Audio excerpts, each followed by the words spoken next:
Hello guys, welcome back to the channel and welcome back to the build of the Vogt Mansion. Now obviously the house isn't done and we're not inside the house right now. We're in our current house in the garage. We're in the house in the garage, in the house, because it's the quietest place in the house. And our kids are busy inside vacuuming and cleaning.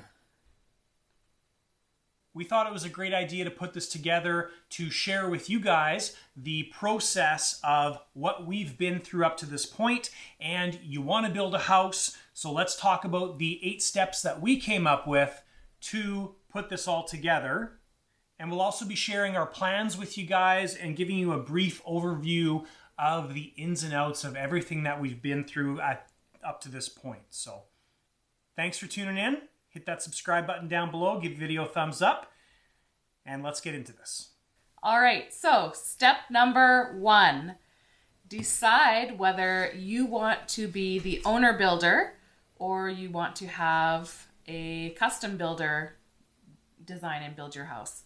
So we went the route where we wanted to be the owner builder. We wanted to manage everything in the build. We wanted to have our own sweat equity into the house to help us save money and not put that money back into somebody else's pocket.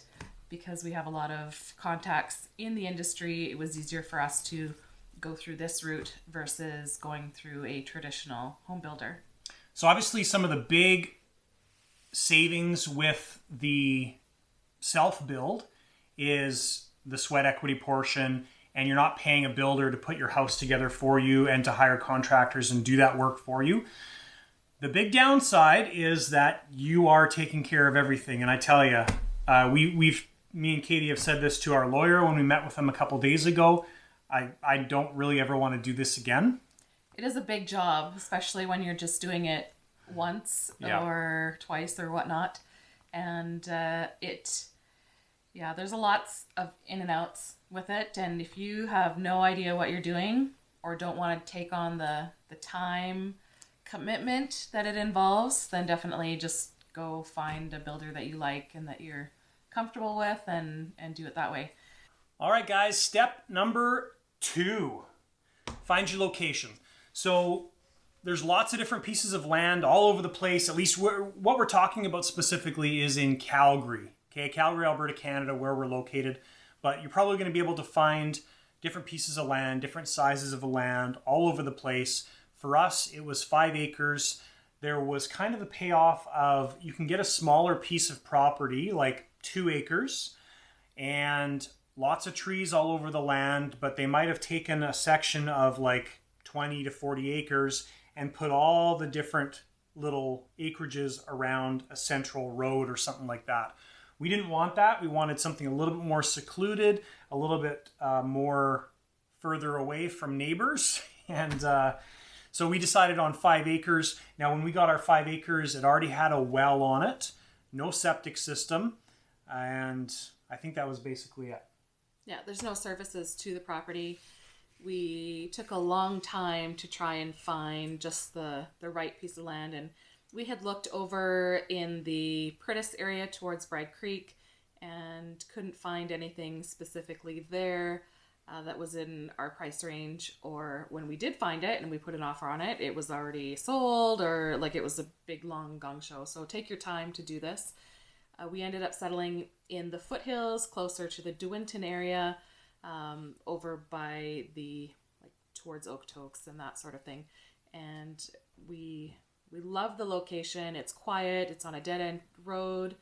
And the neighbors are fantastic around there so far. We've gotten to meet everybody as we've been out there with the build process so far. And it's all personal preference. What are you looking for? What suits your needs? The sky's the limit really in terms of the location that you're wanting. It's just a matter of what you specifically want in your land. Now, last thing with Acreage Life, we'll touch more on this in the very last step of it all, but some of the pros and cons of living on an acreage versus living in the city. So we won't include any of that here with your location, but we'll talk about that in the last step. Step number 3, your plans and designs for the house that you want to build. So we were fortunate enough that my mother is Smart. Completely brilliant. And she was able to do up our blueprints and house plans completely custom to the way we wanted them. And so we've got a copy of it here. There's a whole bunch of different things within your plans that need to be there for your building permit. You're going to need a site plan like this. We'll show them this stuff. Show them that. You're going to need engineered drawings for your trusses and your joists and things like that within your house, the structure. So all of that sort of stuff is based on your area and where you're building. So for us, it was foothills, and they require different things and they have different requirements. So you have to make sure that you go and check with your local county or city to make sure that you have everything listed on your blueprints that you need for your actual building permit. The other thing that you need this for is our next step. Which is getting funding, but we're going to show you guys the plans first before we get into that next step. So we're still on step number 3, and what we will do is we'll go over our plans and a brief overview for you guys so you can see what the house design is going to look like. If you have been following along, obviously you've seen the construction, our foundations in, all that kind of stuff is done already, but this will hopefully help tie it all together. Now, some of the details on these plans aren't 100%, or maybe we've changed them, but this will be a general overview for you of what the plans look like. All right, guys, so here is the set of plans that you need to submit to everybody to get all your stuff. So here's our overview or our plot plan. This is our 5 acres. If you've watched the videos that we've been producing so far, we come in off the road, turn right. Our little single tree is right there, and there's our position of our house, our well, and that's all fairly accurate based on where things have been done so far. So,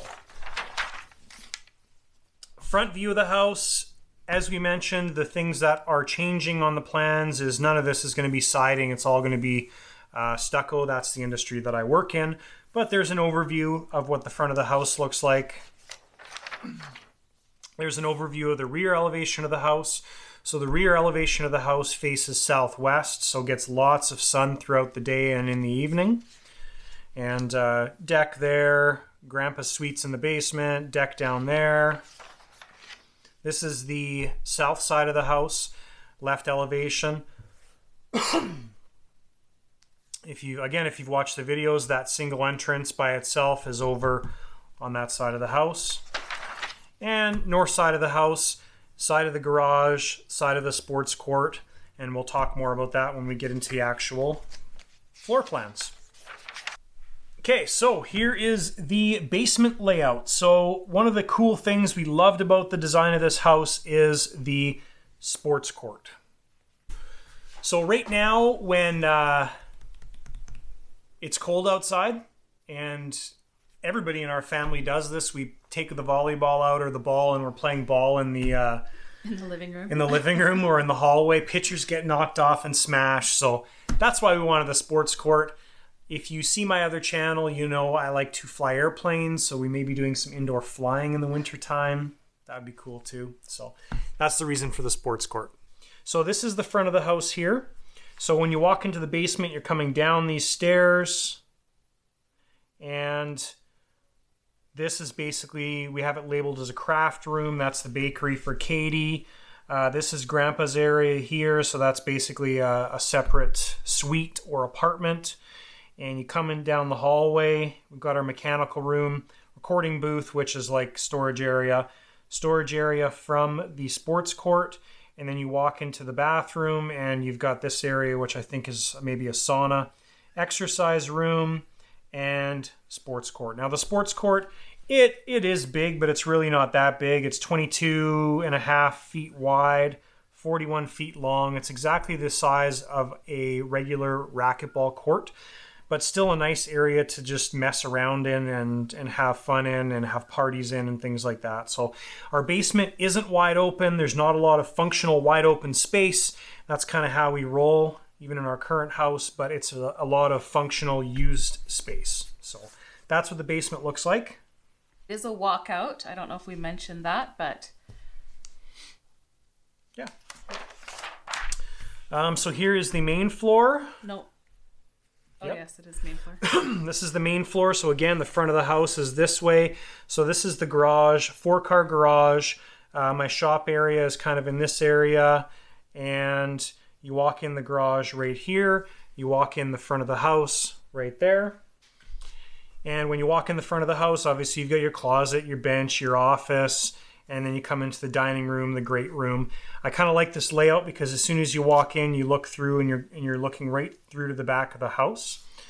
We do have spare bedroom on the main floor, separate bathroom on the main floor with shower. So it's essentially, I think, I don't know if they call it a full bathroom, but it's got a shower in it. So for the guest bedroom or for whatever. Kitchen right here, pantry, there's the access to the garage, walk-in closet, dining room area, and sports court. Because it's tall, this area is like the second floor of the sports court, but it's basically a 20 plus tall foot roof. So when you're in the house looking this way, this is a wall, or an exterior wall is what it will look like. There's a window right here, so if you walk into the dinette area, you can actually look down into the sports court. So that's the main floor of the house.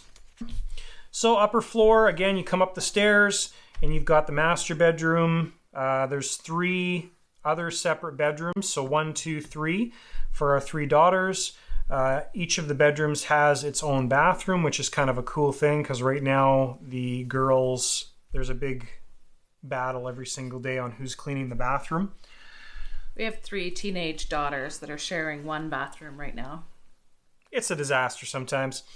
All the time. So that's the upper floor bits and bytes. You've got your what we refer to as the TV room, which is this area here. Bonus room is what it's commonly called up in our neck of the woods. Nice thing with the master bedroom, you walk into the bathroom here. We've got laundry, which is accessible through the master bathroom and also from the hallway. And then we've got his closet and her closet, which I'm really looking forward to. So that's really nice. One of those cool features that I think was awesome. So as far as the, some people are going to ask, what's the square footage? So basically you've got upper level, 2,204 square feet.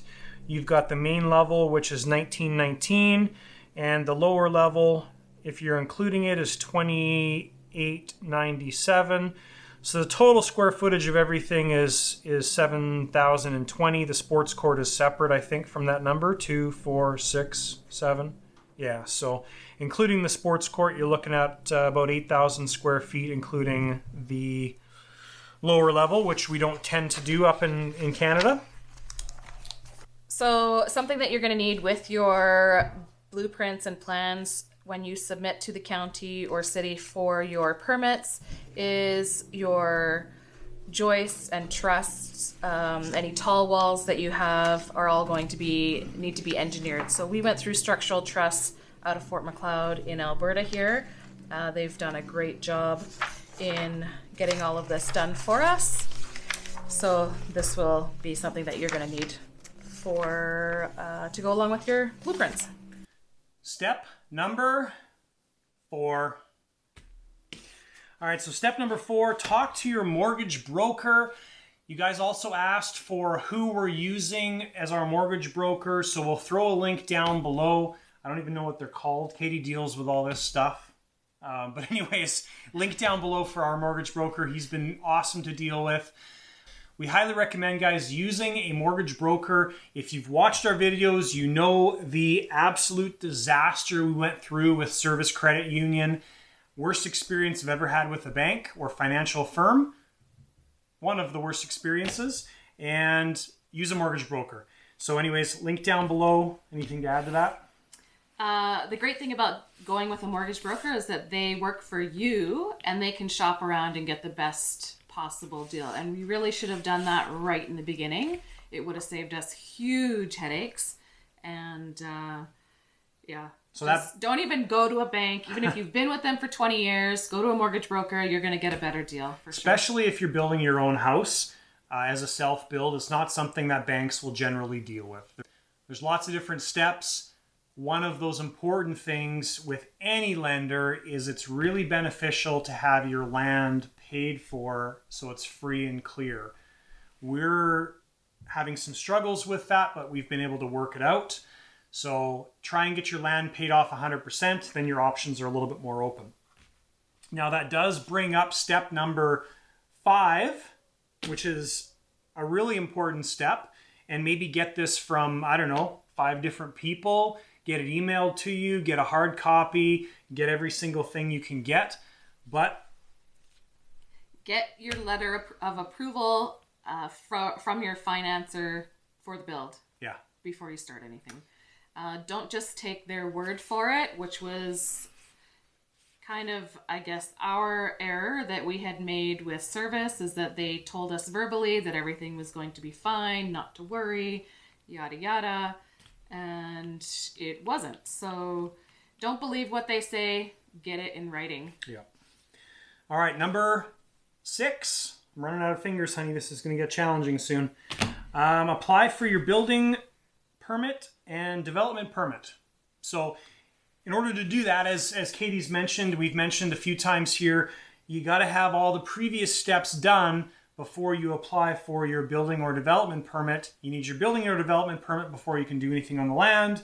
So you need to have all those plans and all that stuff put in place first. It does take a while depending on who you're getting to do the process, and it can be a long process. We have been doing this for 3 years now, and it's finally happening. So it's quite a process. It's a very long process. And a development permit is very different from a building permit.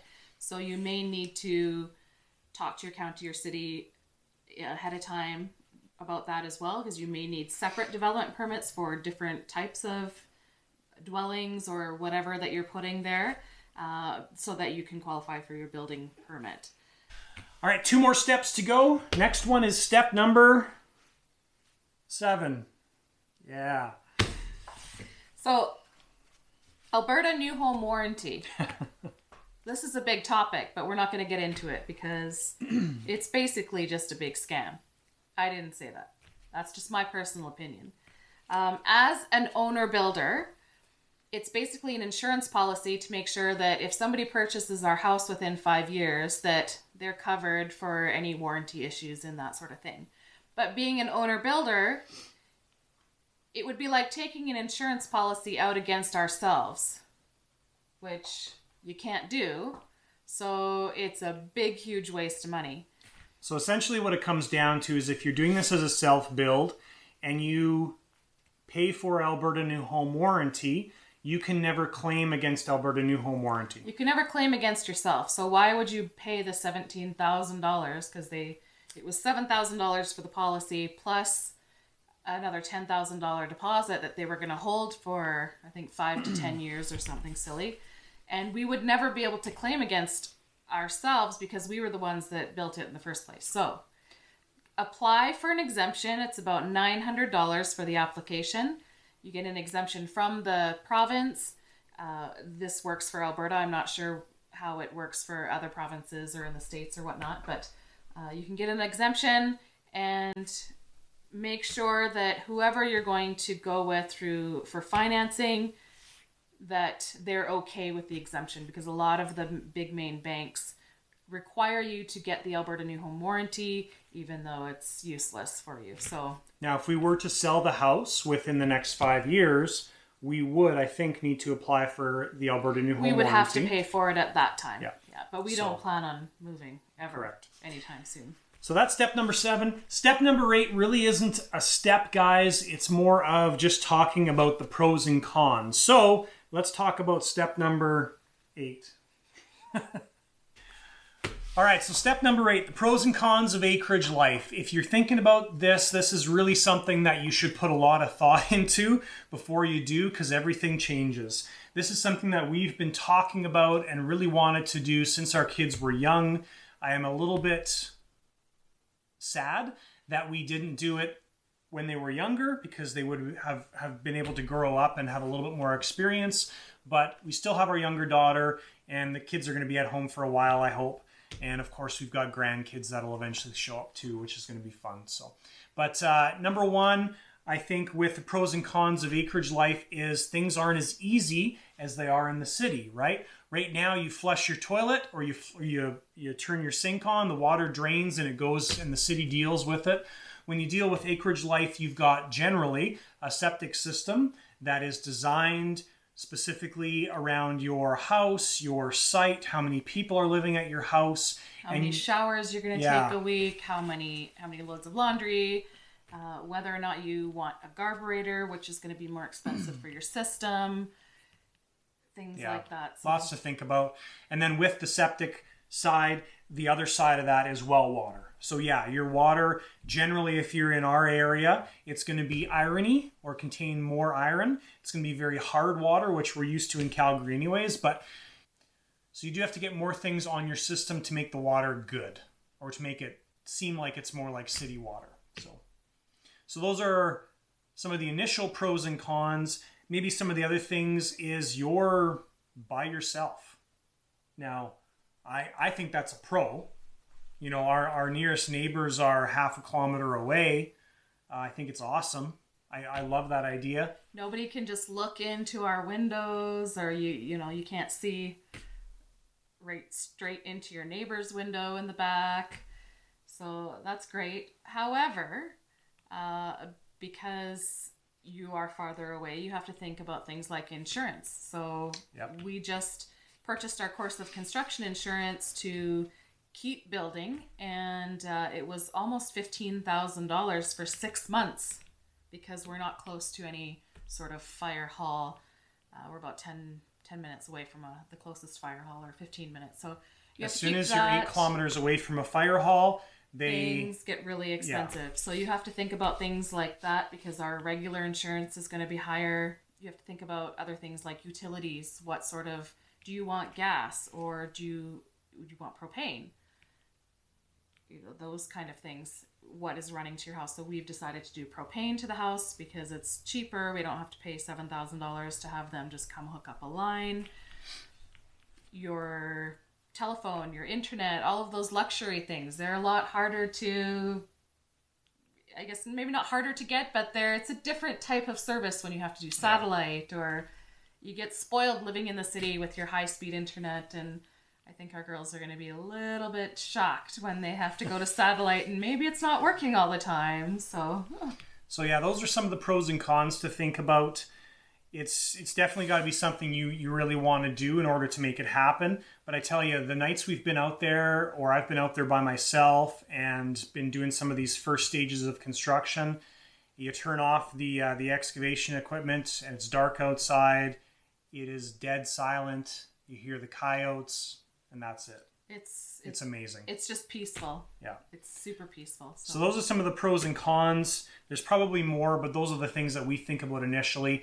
The last thing we'll talk about, guys, and this really isn't a step, it kind of ties into the pros and cons, is what are we doing ourselves? So part of this whole rigmarole we've been through, we're trying to save as much money as possible, but when it comes down to it now, with our financing in place, it's a high interest loan, so time is of the essence. So we have the capacity to do a huge portion of the build by ourselves or with our family or with the people we have around us to support us, but it's time, right? So if the longer we add in time, the interest payment it's massive. So up until this point, doing the foundation and everything, we've done basically all of it ourselves. We did most of the excavation ourselves. We got an excavator to come in and finish it off. The backfill, we got somebody to finish it off. But the entire Logix foundation, we and our in-laws who have done it before, and they're certified in it, I guess. We did it all ourselves, right? Obviously, the concrete was not done by ourselves, but the guys showed up and put the concrete in place. So going forward, though, right now, a lot of the steps start to get taken over by sub-trades, subcontractors, because we don't have the time to stick frame our house, right? That's just really what it comes down to. So the guys that are doing our framing package, they're putting it all together in the warehouse, shows up, gets assembled in like Lego block pieces, and it's a lot quicker process. The insulation, drywall, all those things are being handled by the company that I work for. Again, I could do the insulation myself, but it comes down to time. It would take me a couple weeks to do it all, maybe, or a week. It takes a crew of guys a couple days to insulate the entire house. So there's a lot of things that we could do, but we're not going to be doing. But going on to things a little bit later in the process, where we've got the flooring to do in the house. We've done so many jobs where we've installed the flooring. So we're probably going to do the flooring ourselves. It'll stay on track with probably pretty close to how a professional could install it. So we're installing a luxury vinyl tile throughout the entire house, except for the bonus room that we're doing carpet. So we will have a professional come and do the carpet, because I have I do not want to do the carpet. But the tile, the vinyl planks, super easy. Yeah. Exterior of the house, that's the industry I work in. I'm not going to be doing the exterior myself. I'll do a couple of the initial steps. We're going to do the window install by ourselves. Again, we've got people that are going to come help us, train us, and we'll do it ourselves. But when it comes down to it, to do stucco on the outside of the house or an EIFS system that we're doing, my guys can get it done way quicker than I could do it by myself, plugging away in evenings and weekends. So when it comes down to it, in the grand scheme of things, we're probably going to save about $200,000 to $300,000. There you go. On the build. By doing it ourselves. So that's just money that doesn't get paid to a builder, and it's good. So if you have any questions, or there's anything else that you would like to know about the build, or things that we haven't mentioned but you're eager to ask, please put them in the comments there, and we will answer them as best we can. And we'll also put links to the trades that we are using. We have done a lot of research on different trades, different companies, and have developed relationships with people, and we really feel that we've got the best doing the jobs for us. So if you're needing specific trades, just go look. And so from now on in all the videos, there'll be all of our trade links down below. Please don't steal them from us before they get our house done. But that's it, guys. You can also contact us by email. Email's listed down below. Thanks for tuning in. Hopefully you enjoyed this video. We're going to start to ramp things up tomorrow, which might be today when this video comes out. We will be ordering our framing package, and lots of cool things start to happen, and things are going to get very, very busy with the house build very soon. So hit that like button, guys. Give the video a thumbs up. If you haven't done so already and you're finding the video for the first time, or finding our channel for the first time, hit that subscribe button down below. When you do hit the subscribe button, hit the bell so you do get notified when we release new videos. That's it, guys. Thanks for tuning in. We'll see you in the next video. Thank